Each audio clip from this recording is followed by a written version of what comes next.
Ziņu šodien daudz, tāpēc ķeramies klāt. 4. lielākā Cīrikas banka Cantonal Bank iepazīstina klientus ar bitkoinu un kriptovalūtu. Šodien no Amerikas akciju tirgu tika izņemt vairāk nekā 1 triljons ASV dolāru. Krievija ir sākusi izmēģināt starptautiskos kripto maksājumus. Krievijas tirzniecība ir 600 miljardus ASV dolāru gadā, kas ir 30% no kopējā kripto tirgus vērtības.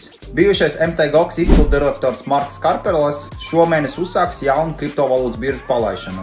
Ja skatāmies uz Amerikas ETF-iem, tad gan Bitcoinam, gan Ethereumam diena bijusi ar mīnuszīmi un bijis lielāks outflows.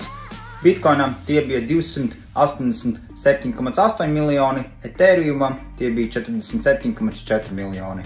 Ja skatāmies pēc pēdējiem Polymarket datiem, Trumps jau pārņem 5% vadību pret Harris. Tik ziņo, ka Ziemeļkoreja ir centusies uzlauzt un nozagt ASV kriptovalūtas un Bitcoin ETF līdzekļus. Vai tu jau noskatījies video par manu Telegram grupu? Ja nē, dodies uz profilu noskaties.